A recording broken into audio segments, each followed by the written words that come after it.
ഇതെല്ലാം ഇതേപോലെ തന്നെയാണല്ലോ. ഇതപ്പോൾ ഈ മുളയൊക്കെ വളർന്നിട്ട് വലുതാണ്, ഇതൊക്കെ വെട്ടിക്കളയണ്ടേ? അതായിരുന്നു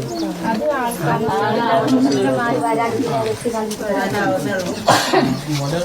ഇതൊക്കെ ഇങ്ങനെ വളർന്നു കഴിഞ്ഞാൽ ആനയൊക്കെ വന്ന് കൂടും. ആനയും പന്നിയൊക്കെ വന്ന് കൂടില്ലേ കാട് വെട്ടിയില്ലെങ്കിലും? വീടിന്റെ സൈഡ് പകുതിയൊക്കെ വൃത്തിയാക്കിയിട്ടുണ്ട്. ഇനി ആൾതാമസം ഇല്ലാത്ത വീട് മാത്രം ആ സൈഡൊക്കെ വൃത്തിയാക്കാം. റേഷൻ എവിടെ? മുക്കിൽ പീടിയ. അതെവിടെയാ? മേപ്പാടി. എത്ര ദൂരമുണ്ട്? 6 കിലോമീറ്റർ ആണ് റേഷൻ പിടിക്കാൻ പോയിട്ട് സ്ഥലം. ഈ കൈവശ രേഖകളുമായിട്ട് ബന്ധപ്പെട്ടിട്ട് എങ്ങനെയാ ഇപ്പോ ഇവിടെ നിങ്ങൾക്ക് എന്താണ് രേഖ? ആകെ ഭൂമിന്റെ കൈവശ രേഖ മാത്രമേ ഉള്ളൂ. കൈവശ രേഖ കിട്ടിയില്ല, വേറൊരു ഇതുമില്ല. പിന്നെ പഞ്ചായത്തിൽ ഇവരുടെ പേരുകൾ ഉൾപ്പെടുത്തേണ്ടതല്ലേ? പഞ്ചായത്തിൽ പോകുമ്പോ, മുട്ടിൽ പഞ്ചായത്തിൽ പോകുമ്പോ അവിടുത്തെ പറയും ഇങ്ങോട്ട് ഇവിടെ അല്ലേ ഇപ്പൊ നിങ്ങൾ താമസം, ഇവിടെ പഞ്ചായത്തിൽ പോകണം. പക്ഷെ ഇവിടെ രജിസ്റ്റർ ചെയ്തിട്ടില്ല എന്നാ പറയുന്നത്. മുട്ടിൽ പഞ്ചായത്തിലൊന്നും കിട്ടിയില്ല, വീട് നമ്പർ കിട്ടില്ല. ഇവിടെ രജിസ്റ്റർ ചെയ്താലേ വീട് നമ്പർ കിട്ടുള്ളൂ എന്ന് പറഞ്ഞു. അവർക്ക് ഹൗസ് നമ്പർ കൊടുക്കണം. പിന്നെ മേപ്പാടി പഞ്ചായത്തിൽ നിന്ന് ഇവരെ ഈ പഞ്ചായത്തിലേക്ക് ഷിഫ്റ്റ് ചെയ്യണം. നേരത്തെ മേപ്പാടി പഞ്ചായത്തിലായിരുന്നല്ലോ അവര്. അപ്പോൾ ഈ സ്ഥലം കിടക്കുന്ന മേപ്പാടി പഞ്ചായത്തിലാണ്. അപ്പൊ ഈ പഞ്ചായത്തിലേക്ക് മുഴുവൻ ആൾക്കാരെയും ഹൗസിംഗ് നമ്പർ ഇനി ഈ പഞ്ചായത്തിനാണ് കൊടുക്കേണ്ടത്. മേപ്പാടി പഞ്ചായത്തിനാണ് തരേണ്ടത് അല്ലേ? അപ്പൊ അത് നമ്മൾ ചെയ്യേണ്ട കാര്യമുണ്ട്. അപ്പൊ ഈ കറണ്ട് കണക്ഷൻ തന്നെ ഏത് നമ്പർ വെച്ച് തന്നത് അന്നേരം?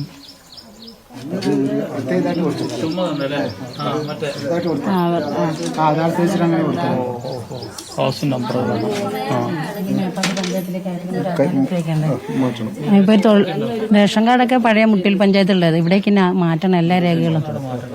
പിന്നെ ഇപ്പൊ തൊഴിലുറപ്പിന് പോകണമെങ്കിൽ ഇവിടുത്തെ രേഖകളാണ് വേണ്ടതെന്ന് പറയുന്നത്. റേഷൻ കാർഡ് മാറ്റണം, ഇവിടെ തൊഴിൽ കാർഡ്, അതൊക്കെ വിഷയം തന്നെ. റേഷൻ കാർഡ് മാറ്റണം, തൊഴിൽ കാർഡ്, ആധാർ പിന്നെ അത് മതിയാവും.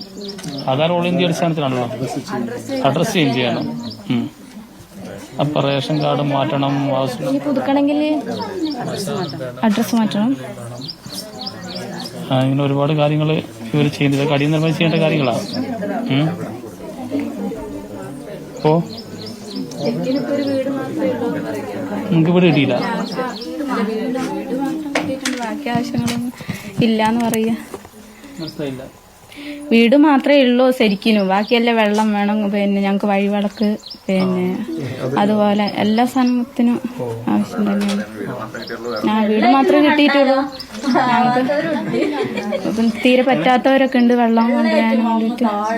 താഴെ ഇറങ്ങിയിട്ടാണ് നമ്മൾ വെള്ളമൊക്കെ കൊണ്ടുവരുന്നത്. ഞങ്ങൾക്ക് 2 വർഷമായി അവിടെ പോയിട്ട് നേരെ മെയിൻ റോഡ് പോകണം. 2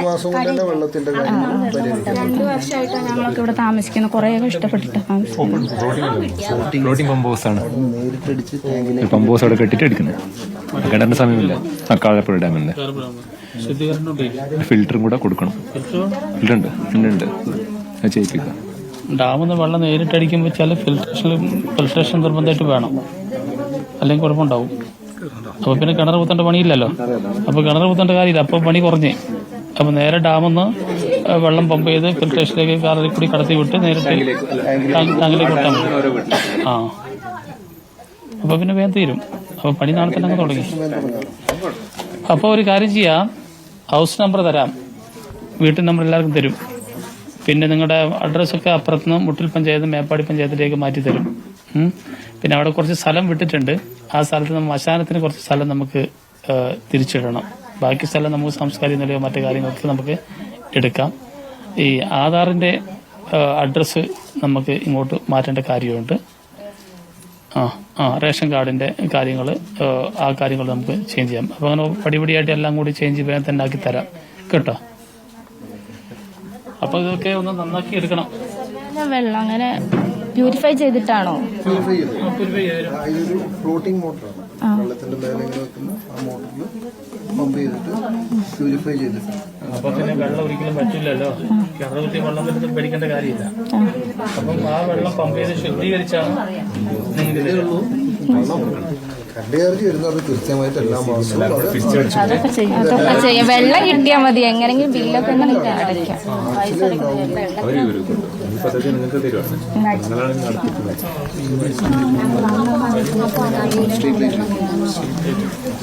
സ്ട്രീറ്റ് ലൈറ്റ്